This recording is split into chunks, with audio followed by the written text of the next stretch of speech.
इसमें तीन दुख है, आदि, व्याधि, उपाधि, दैहिक, दैविक, भौतिक। एक तो प्राकृतिक दुख है दैविक, जिस प्रकृति को हम देवता कह के पुकारते हैं। सूर्य को देवता कहते हैं, चंद्र को देवता कहते हैं, धरती को, हवा को, पानी को, आग को, इस सब को हम लोग देवता मानते हैं। अब वहां से दुख मिलता है।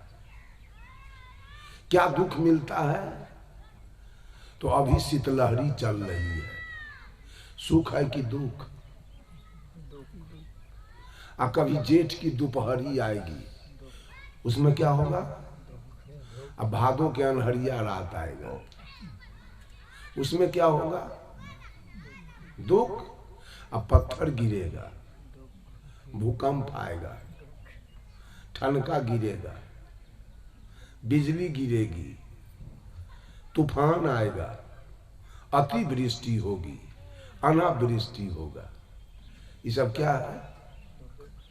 कभी आलू जल जाएगा, कभी गेहूं पकने के समय 7 दिन का झपसी पकड़ ले, कटाने के समय तो गेहूं सड़ेगा।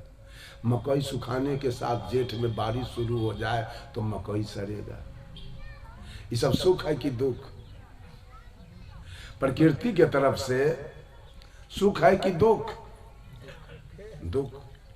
और दूसरा दुख है, यह कच्चा तत्व का शरीर है, तो कभी टीबी होगा, कभी दम्मा होगा, कभी कैंसर होगा, कभी डायबिटीज होगा, कभी एड्स होगा, कभी लकवा होगा, पोलियो होगा, काला जार होगा, मलेरिया होगा, ब्लड प्रेशर होगा, कभी दांत में दर्द होगा, कभी पेट में दर्द होगा, कभी माथा में दर्द होगा, कभी कान में दर्द होगा, कभी हाथ टूट जाएगा, कभी पैर टूट जाएगा, कभी रेल से कट जाएंगे, कभी बस से चिपा जाएंगे, कभी करंट लग जाएगा, कभी पानी में डूब जाएंगे, मर जाएंगे, कभी आग में जल जाएंगे, कभी गाछ से गिर के मर जाएंगे, कभी सांप काट लेगा, कभी बिच्छा काट लेगा, कभी कुत्ता काट लेगा, कभी भर रात उरीस न सोने देगा, कभी भर रात मच्छर न सोने देगा।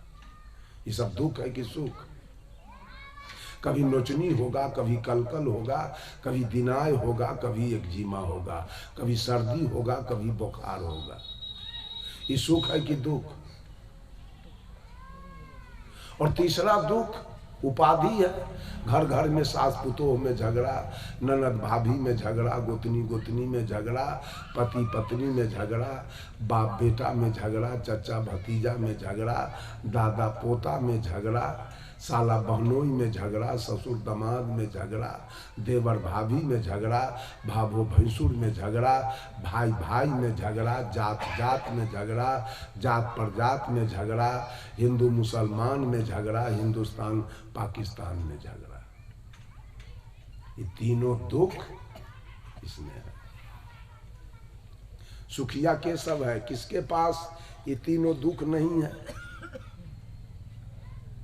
है कोई? ये तीनों दुख से बचा हुआ कोई है? तो ये शरीर क्यों मिला आपको? ये जीव को शरीर क्यों मिला? शरीर से सुख भोगने के लिए? शरीर से कोई सुख नहीं भोगा। कहाँ गई इंदिरा गांधी? कहाँ गए पंडित जवाहरलाल नेहरू? कहाँ गए राजीव गांधी? कहाँ गए संजय गांधी? कहाँ गए मोरारजी देसाई? कहाँ गए विश्वनाथ प्रताप सिंह? कहाँ गए चंद्रशेखर? कहाँ गए चौधरी चरण सिंह? कहाँ गए जगजीवन बाबू? देह का सुख कहाँ गया? ये देह सुख के लिए नहीं मिला था, देह से सुख भोगने के लिए नहीं मिला था, ये देह से कल्याण के लिए मिला था कि आप अपना कल्याण कर लीजिए। साहब कबीर कहते हैं, अवसर बहुत भलो रे भाई, अवसर बहुत भलो रे भाई, इतना बढ़िया अवसर आपको मिला है, मानव शरीर ज्ञान भूमि का, मोक्ष भूमि का कल्याण करने के लिए, तो आप शरीर से सुख पाना चाहते। ये औरत सब शरीर में इतना श्रृंगार करती है, अरे शरीर तो एक दिन आग पर चढ़ के जल जाएगा, कहां जाएगा श्रृंगार। कितनी सुंदर औरत सब आई, सबका शरीर जल गया। कितने सुंदर पुरुष लोग आए, सबका शरीर चिता पर जल गया। शरीर से सुख नहीं मिलेगा, शरीर के द्वारा सुख प्राप्त कर सकते हैं। जेल से सुख नहीं मिलेगा, चाहे जेल के खिड़की सोना का बन जाए, चौकट के मारी सोना का बन जाए, हथकड़ी सोना का लग जाए, तो कैदी सुख मानेगा? वहां सुख होगा? तो इस शरीर तो सेंट्रल जेल है, इस जेल में आप श्रृंगार करते हैं।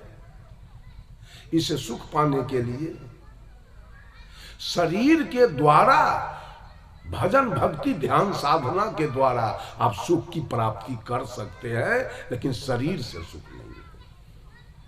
कबीर साहब बीजक से कहते हैं, तर के घाम ऊपर के भूभरी, छाह कतहु नहीं पायहूं हो, ऐसे ही जानी पसीझहूं सीझहूं, कसन छतुरिया छायहूं हो। गुरु भव ढील गोनी भई लचपच, कहा न मानहूं मोरा हो, ताजी तुर्की कबहू न साधहूं, चढ़हूं काठ के घोड़ा हो। ताल झांझ भल बाजत आवे, कहरा सब कोई नाचे हो, अजही रंग दुल्हा ब्याहन आए, दुल्हिन ते ही रंग रांचे हो। नौकाय छैत खेबे नहीं जाने, कैसे कलग बहु तीरा हो, कहे कबीर राम रस माते, जोलहा दास कबीरा हो। कहते हैं तर के घाम, कहा जब जब कर्म बिगड़ेगा तो जाओगे गर्भ में, चाहे चार खानी के कोई जीव के गर्भ में जाओगे, कर्तव्य बिगड़ेगा तब। और जब गर्भ में जाओगे, कोई हवा ब्यार 9 महीना 11 महीना 12 महीना कोई हवा ब्यार वहां नहीं मिलेगा। उल्टा टंगा के रहोगे, पैर ऊपर मुंह का नाक नीचे, और कोई हवा व्याकुल होके मरोगे 9 महीना 11 महीना दुख से। तर के घाम और ऊपर के भूभरी, अब भूभरी माने होता है धूप। और जब मां के गर्भ से बाहर आ जाओगे तो पूरे जिंदगी जल के मरना पड़ेगा। सारी सृष्टि जल रही है, साधु लोग जल रहे हैं, प्रधानमंत्री नरेंद्र मोदी जल रहे हैं, मुख्यमंत्री जल रहे हैं। कहीं जाके देखिए तो चैन, किसी से जाके पूछिए जो चैन में है ना, सुख में है ना, अब ना कुछ चाहिए। एक भिखमंगा जिसका पूरा बदन नंगा है, डांड में एक फटा पुराना धोती है, मोचदार ही केस धूल कण से भरा हुआ है अभद्र के जैसे, पैर नंगा है, कोई चप्पल जूता नहीं, हाथ का नाखून पैर का नाखून अभद्र के तरह बढ़ा हुआ है। बेचारा के पेट पीठ में सटा हुआ है भूख से।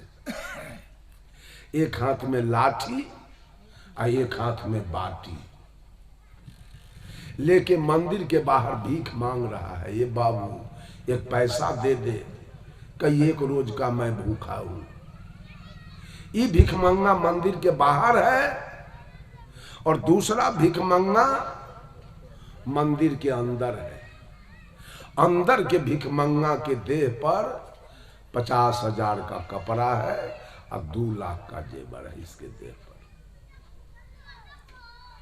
बाहर के भिखमंगे का पेट खाली है, पेट भरने के लिए कुछ मांग रहा है, और भीतर वाले भिखमंगे का पेट भर चुका है, अभी पेटी भरने के लिए मांग रहा है।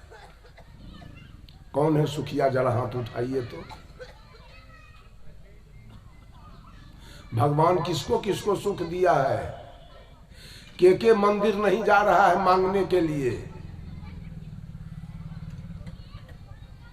साहब कबीर कहते हैं, सुरनर मुनि और पंडिता 7 दीप 9 खंड, कहें कबीर सब भोगियां देह धरे के दंड। देह धरने का दंड राम को भोगना पड़ा है। चारों भाई अंत में सरजू नदी में डूब के मरे हैं। देह धरने का दंड कृष्ण को देना पड़ा है। सवतार के बेटा तीर मारा है, अंत में कृष्ण के अंगूठा में प्राण लिया है। देह धरने का दंड पांडव को भोगना पड़ा, 5 भाई हिमालय में गल के मर गया है। देह धरने का दंड दशरथ जी को देना पड़ा है, कौशल्या को देना पड़ा है, सीता को देना पड़ा है। आप भजन करते हैं, कहते हैं हम भक्ति करते हैं। ये भजन और भक्ति हो रहा है, केवल जलन चल रहा है, भजन भक्ति का ही नहीं। हमसे बहुत लोग जल रहा है, हम जानते हैं।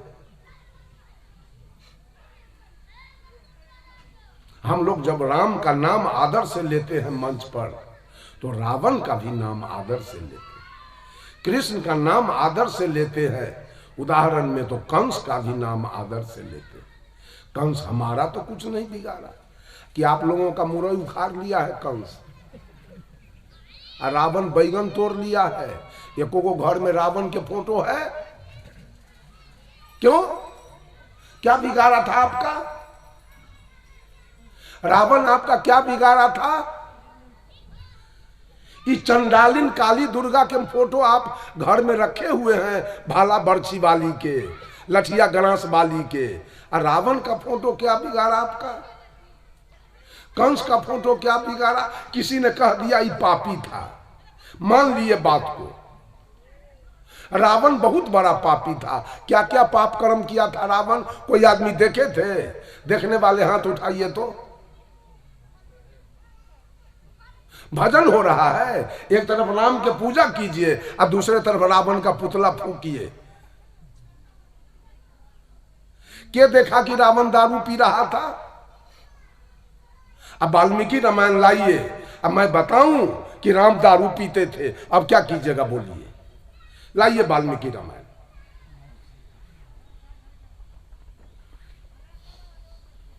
जब राम को वनवास हुआ है तो राम के साथ जानकी चली है और लखनलाल जी चले हैं। जब अयोध्या से निकले हैं तो अयोध्या जाना है चित्रकूट वनवास में, तो आगे राम के मित्र निषाद राज का घर है, इनका नाम है गोहराज। जब राम तीनों मूर्ति जा रहे थे तो निषाद राज खड़ा होकर देख रहा था। वाल्मीकि रामायण के अयोध्या कांड में देख लीजिएगा। अभी तो श्लोक संख्या हमको याद नहीं है, श्लोक याद है, संख्या हम भूल गए। जा रहे थे तो निषाद राज कर जोड़ के खड़ा है, दोस्त मित्र इधर कहाँ चले हो? कहा मित्र आपको मालूम नहीं है, हमको तो 14 बरस का सजाए हो गया, अब मैं जा रहा हूं सजाए भुगतने चित्रकूट।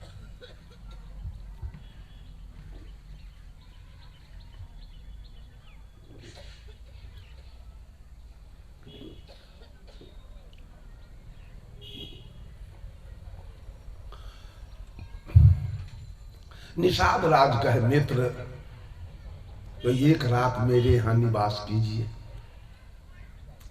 राम जी मान गए, कहा ठीक है। रात्रि में निवास किए। निषाद राज से जो सेवा हो सका सो निषाद राज ने सेवा किया। सवेर में जलपान कराकर, और निषाद राज के घर के बगल से गंगा नदी बह रही थी, निषाद राज तीनों को नौका पर बैठाए, हाथ में पतवार लिए, अब मार रहे हैं पतवार और नौका बढ़ रही है।